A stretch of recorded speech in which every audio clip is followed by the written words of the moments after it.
Hidup penuh dengan tugas mungkin udah jadi makanan sehari-hari buat banyak orang. Mulai dari tugas kuliah, pekerjaan rumah misalnya, belum lagi ngerjain tugas magang gitu, tugas kerjaan. Pokoknya banyak dah. Sampai mungkin lo ngerasa kewalahan, atau bahkan sampai stres sendiri. Bukannya semangat ngerjain, malah jadi males. Bawaannya pengen tidur terus. Karena mungkin kita bingung aja gitu, mulai dari mana, apa dulu yang harus diberesin. Sebagian orang pasti pernah kayak gitu, ketika lagi banyak tugas. Malah jadi malas ngerjain ketika tugasnya banyak. Ya sebenarnya wajar aja sih, karena memang ya ini nggak pernah dipelajarin kan di sekolah gitu. Ketika kita sekolah dulu, meskipun kita dikasih tugas banyak, ya kita nggak pernah dikasih tahu gimana caranya prioritizing, cara ngatur waktu, cara ya nentuin tugas mana nih yang harus dikerjain duluan, atau mulai dari mana gitu.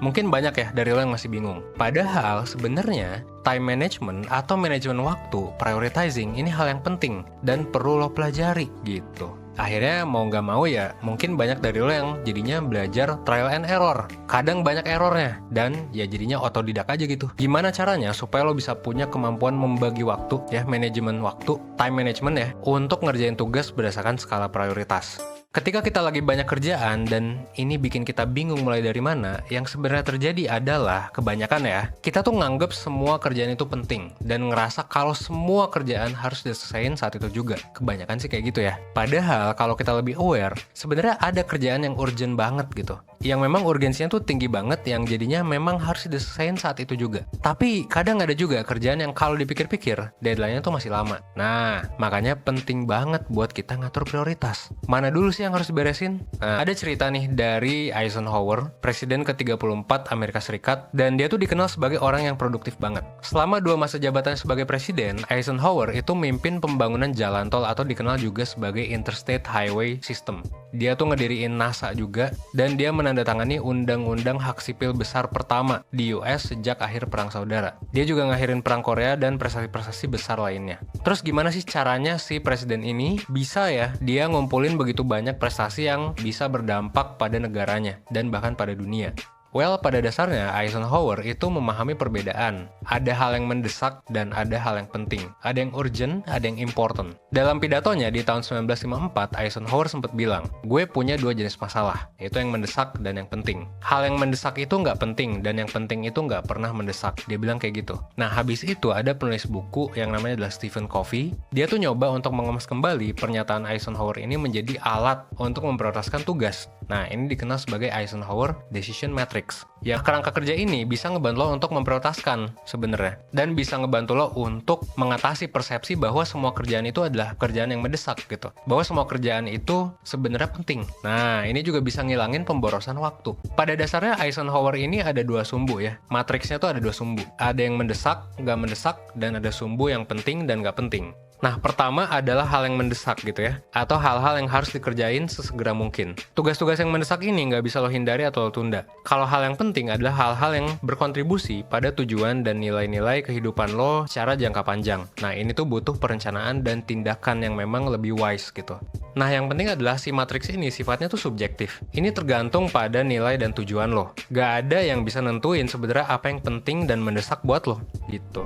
Biar lo lebih ngerti, coba deh lo coba lihat ya di layar. Kalau matriksnya digambarin tuh jadi kayak gini. Jadi dari 2 sumbu ini itu bisa ngasilin 4 kategori. Ada urgent and important, penting dan mendesak gitu ya. Ada yang nggak mendesak tapi penting, ada yang mendesak tapi nggak penting, ada yang sama sekali udah nggak mendesak, dia nggak penting juga. Nah, lo bisa ngebagi tugas lo ke 4 kategori ini. Untuk yang penting sekaligus mendesak, ya lo perlu ngambil tindakan yang cepet gitu. Karena ini biasanya punya deadline yang deket dan konsekuensinya besar juga ke kehidupan lo kalau misalnya kerjaannya ketunda. Atau kalau misalnya kerjaannya itu nggak lo kerjain dengan baik. Contohnya misal ada UAS yang dikumpulin besok gitu. Atau misalnya wastafel rumah lo bocor gitu. Kalau misalnya nggak diperbaiki ya nanti lo kebanjiran gitu. Atau masalah-masalah yang terjadi lainnya gitu ya. Kategori kedua adalah nggak mendesak tapi penting. Sesuai dengan namanya, ini terdiri dari pekerjaan yang sebenarnya nggak mendesak tapi penting untuk jangka panjang. Jadi nggak harus ada deadline dalam waktu dekat tapi punya efek yang oke banget nih. Kalau misalnya bisa dicicil dari sekarang. Atau kalau misalnya bisa dikerjain dengan bener bakalan bisa oke. Contohnya apa? Misal gitu. Misal lo pengen belajar hal baru, ya berarti penting kan, tapi nggak mendesak mungkin. Kalau hal barunya itu nggak urgent-urgent banget, tapi ya berarti ada baiknya lo ngeplan gitu ya tentang hal ini. Jadi kayak ya lo plan aja biar lebih oke. Kategori ketiga adalah mendesak tapi nggak penting. Biasanya ini berhubungan dengan harapan yang ditetapkan oleh orang lain. Contohnya misal orang tua lo minta lo untuk nyuci piring. Sebenarnya nggak penting-penting amat sih buat tujuan hidup lo jangka panjang gitu. Tapi kayak orang tua lo ya pengennya lo nyuci piring gitu. Nah kalau misalnya kayak gini, lo bisa delegasiin tuh. Mungkin ke adik lo gitu ya. Kalau misalnya lo ngerasa ada hal yang lebih penting lain ya delegasiin aja. Kasih mungkin adik lo sesuatu gitu ya, snack atau apa gitu sih. Nah kategori terakhir ini udah nggak mendesak tapi nggak penting juga. Nah kalau ini isinya adalah pekerjaan yang mungkin bakal ngebuang-buang waktu lo. Kenapa? Karena ya udah nggak urgent, nggak ngaruh juga ke hidup lo gitu. Dan mungkin nggak berkontribusi juga untuk kemajuan hidup lo atau tujuan lo, tapi ngabisin banyak waktu aja. Nah, contohnya misal nonton TV gitu ya, stalking media sosial misalnya, atau mungkin main game online gitu. Banyak lah, tapi ya bukan berarti kegiatan-kegiatan tadi nggak penting atau nggak mendesak buat lo, ya tergantung balik lagi ke lo. Tapi intinya, dari matriks ini lo bisa ngebagi tugas yang banyak itu ke beberapa kategori gitu. Jadi lo juga gak bakal bingung, yang mana yang di-plan dulu, yang mana yang didelegasiin gitu. So, silakan coba pakai cara ini pelan-pelan aja nggak apa-apa, dan coba buat monitor dan evaluasi progresnya. Kalau setelah lo bikin matriks, lo udah tahu mau ngapain, tapi masih males gitu ya. Mungkin masalahnya bukan karena lo bingung mengatur prioritas, karena ada banyak juga masalah di balik lo males, di balik lo nggak termotivasi, di balik lo ngerasa hidup lo mungkin hampa gitu akhir-akhir ini. Ada aja banyak hal yang menghambat lo dan bikin lo males gitu. 1%.net. Akhir kata, gue harap ya semoga satu video sebelum tidur ini bisa ngebantu lo untuk mengatasi tugas yang banyak, ngebantu lo supaya lo nggak males ya, ngebantu lo supaya lo bisa nentuin prioritas, dan ngebantu lo supaya lo bisa berprogres menjadi lebih baik ya seenggaknya 1% setiap harinya. Oke?